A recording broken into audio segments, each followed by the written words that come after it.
Good morning! So, it's the last weekend of 2023.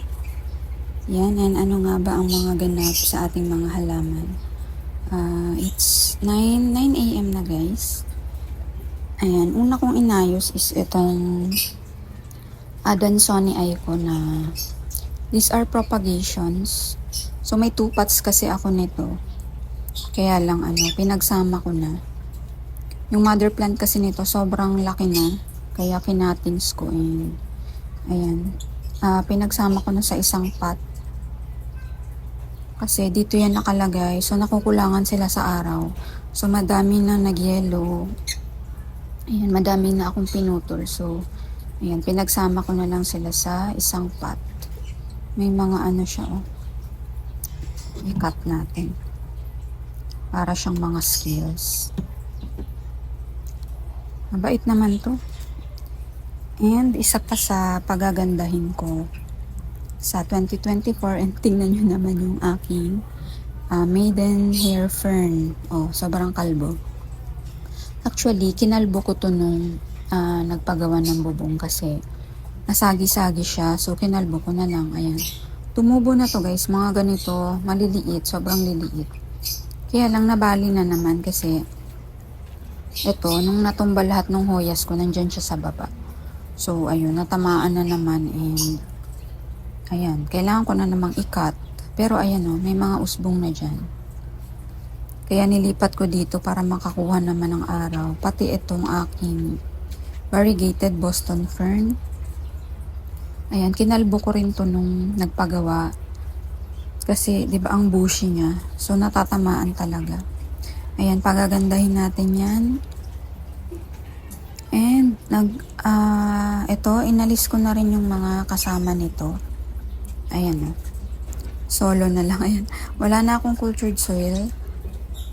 Naka-order naman ako guys. So, itatappings ko na lang yung cultured soil.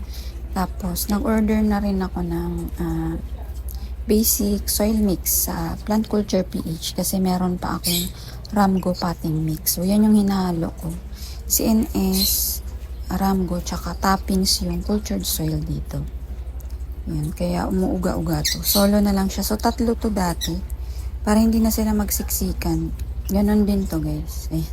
Kulang na ako ng lupa. Kaya pag dating na lang. So, after New Year na yun siguro. Yan, mag-aayos-ayos ulit tayo dito. Ayan yung mga inalis ko dyan. Yan sa community pot. Ayan, kulang na rin yan ng mga lupa. Ito rin Ito yung una kong inalisan. Kulang din yan ng lupa. So, pagdating ayusin ko na lang ulit.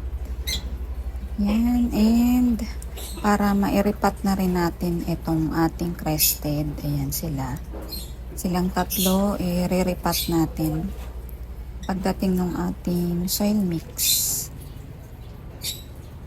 Ayan, so goal ko is mapaganda ulit. Mapaganda sila lalo sa 2023. Ayan, yung pots din na-order ko na wide pot para more space sa ating mga crested. Hi guys, ayan, nandito ako sa sister ko. Dumaan muna kami. Ayan, pakita ko lang, andito yung ating mga new succulents. Ayan. Ayan yung bigay sa atin. So, pinaampon ko muna dito para maaraw-arawan sila. And ito yung mga dati ko si German Champagne, si Becchia. Ayan, nagbablush niya si Becchia guys kasi naarawan na siya kumpara nung nasa bahay. Ayan, nandito rin yung mga succulents ng sister ko. Ayan, bali sila talaga yung unang nakahilig sa succulents, sila ng mother ko. Ayan, 2020 sila. Tas ako, mga early 2021 na talaga succulents. And andyan din yung mga gymnoastro niya. Yan. Ang gaganda ng kulay guys. Very, very bright.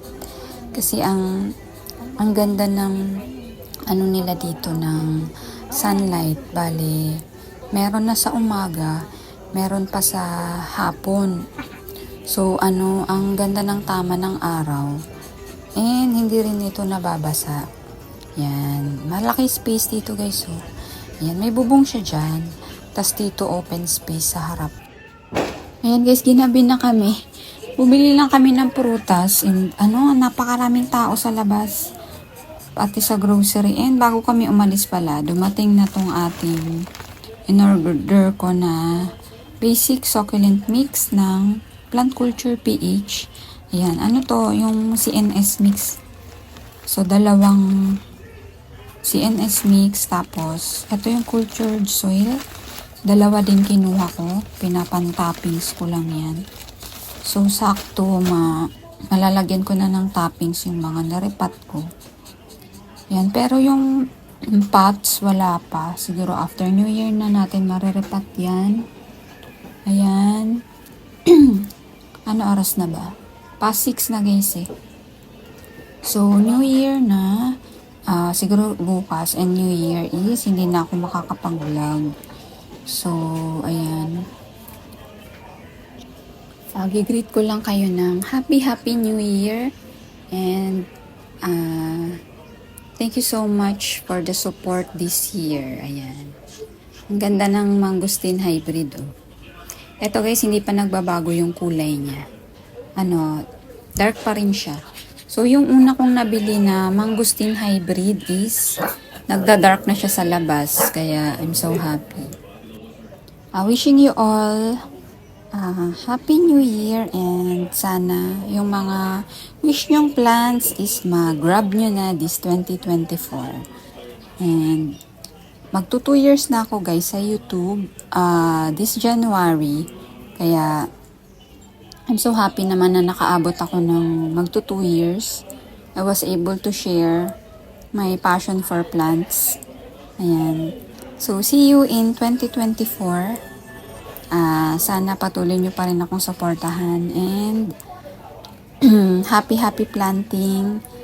Just enjoy the beauty of plants and enjoy taking care of them. Huwag yung nai-stress tayo kasi syempre they're supposed to lessen our stress. So enjoy the beauty of plants and enjoy the rest of the holidays. Happy New Year guys and thank you so much sa lahat ng supports nyo. Kahit konti lang tayo, happy na ako sa 800 plus ko na subscribers. Ayan. See you on 2024. Bye!